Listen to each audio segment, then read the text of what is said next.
Located along Newfoundland's Avalon Peninsula lies the East Coast Trail, a 336-kilometer-long trail system that hugs Newfoundland's eastern coastline. This trail is made up of 25 different paths and is popular with both thru hikers and day hikers seeking out its rugged scenery, vibrant blue water, waterfalls, unique features, lighthouses, and so much more.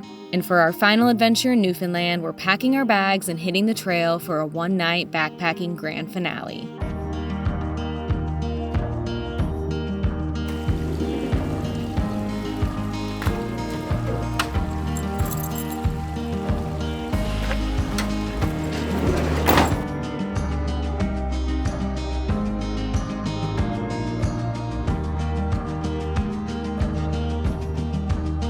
If you missed our last video, we hiked the Styles Cove segment of the East Coast Trail, which had tall cliffs, waterfalls, and humongous waves.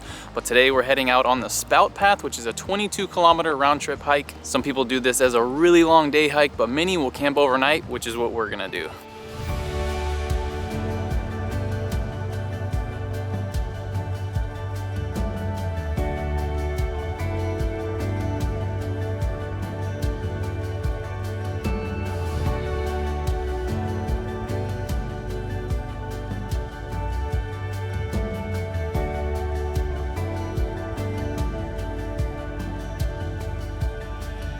We had heard that this is one of the most scenic stretches of the East Coast Trail, and we're not that far in, but from what we've seen, it has been beautiful.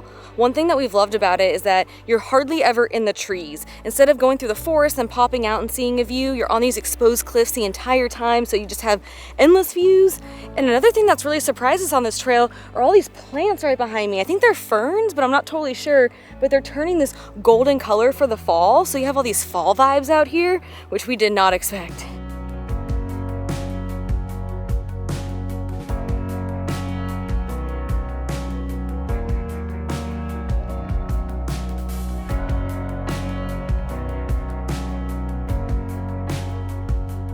We have made it to our first landmark of the trail, the Bulls Lighthouse, which is this really old looking cast iron lighthouse. So I think you actually used to be able to go up in the lighthouse, but it's locked, you cannot get in, and it says keep out danger, and that's probably for the best because if you look up, you can see all this shattered glass at the top, so I don't think it's really the safest place to go. It's definitely seen better days.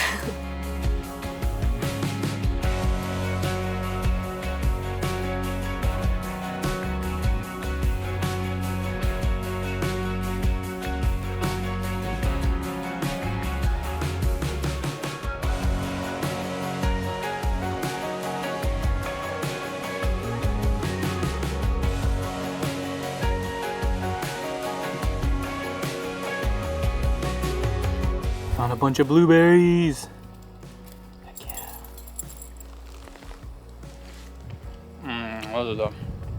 That might be the best ones we've had. Getting to pick berries and eat them while on a hike will never get old. Oh yeah, those are the best ones for sure.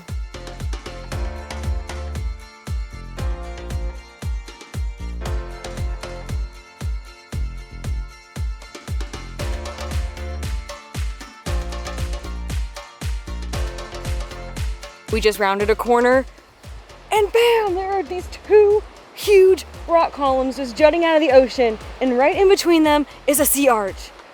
Wow.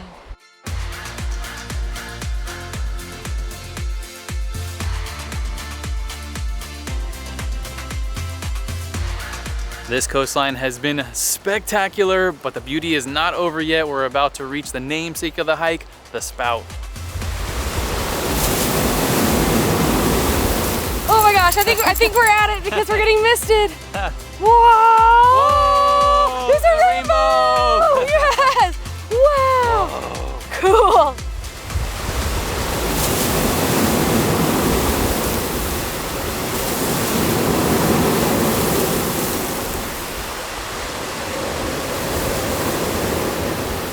Forget Old Faithful, this is the real Old Faithful. This thing's going off every 5 seconds, like shooting up like, I don't know, 20, 30 feet in the air. So what's happening here is there's a cavern underneath here and the waves are pushing air into that cavern, and then the waterfall, the river water that's flowing into there gets forced out by that air and just blasts up into the air. And it just blasts you with this.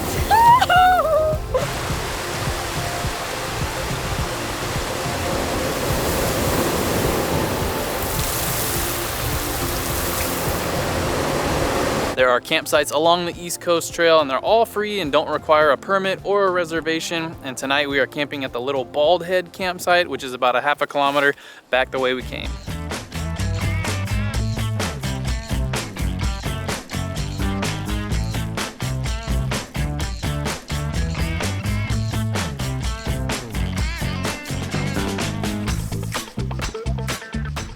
This campground has 11 campsites and 7 of them have wooden platforms. There's also a pit toilet and there's a water source just a few steps away.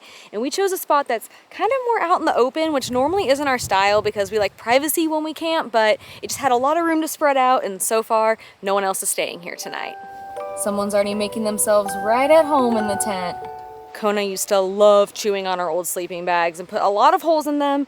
And this is our first time camping with her with the new sleeping quilts. And we're just crossing our fingers that she will not chew through them because they are not cheap.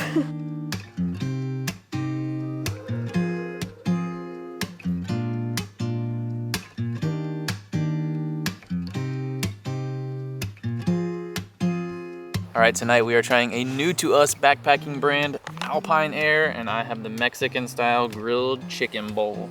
Lots of rice in here. That's not bad. I was a little worried because we haven't had this before. It's actually pretty good. Simple, tastes exactly like it's supposed to. Might have to add it to the rotation. So when we were at the outdoor store in St. John's that we got these from, I was just Googling reviews on these, trying to find the best one, the one with the highest reviews, and the pork jambalaya seemed to be a hit, so we'll see. Oh, it's like chunks of pork in here. I wasn't sure what to expect. That's mostly pork with rice on it. Wow.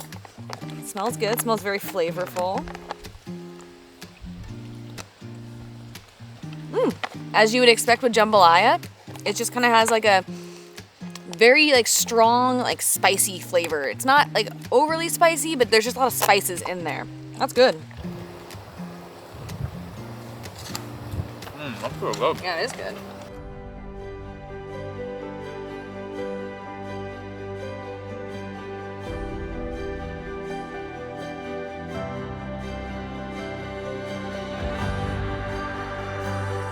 We came back down to the Spout to watch sunset and also have dessert. We have some snowballs here, which are basically, no Kona, which are basically chocolate, oat, and coconut balls, and we hear they are a classic Newfoundland treat, especially around the holidays. Cheers to 7 amazing weeks in Newfoundland.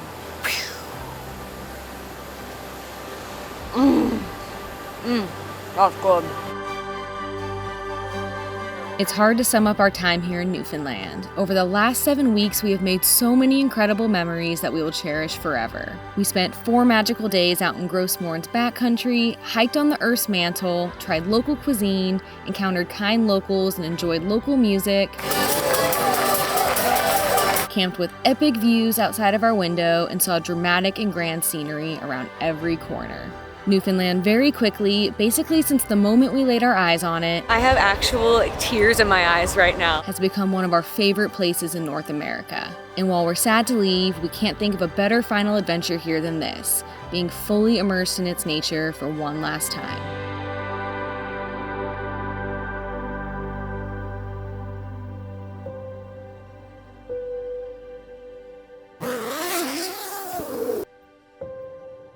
Since it's our last morning on the east coast of Newfoundland, we figure we better get up and see the sunrise one last time.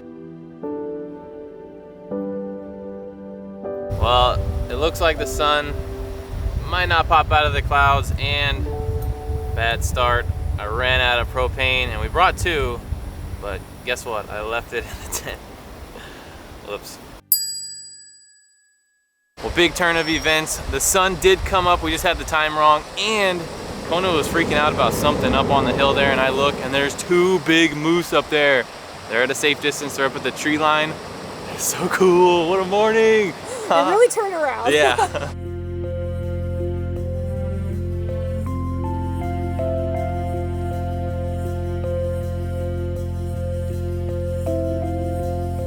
On our way to sunrise, I said to Adam, oh, let's be mindful of moose.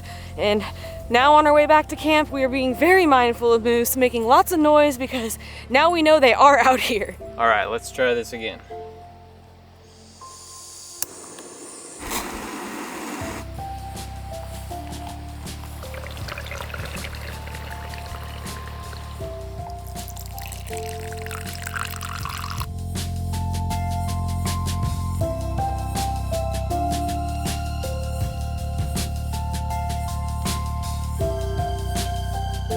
Since the East Coast Trail is a through hike, we could keep going to see even more of the scenery, but since we don't have a second car to get us back to where we started, we're gonna go back the same way we came.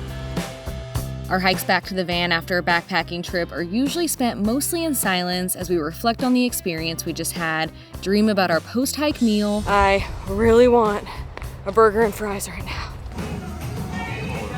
And soak up the scenery one last time.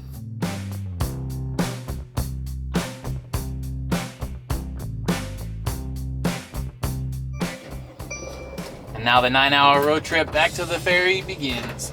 Leaving Newfoundland went a little bit differently than we expected.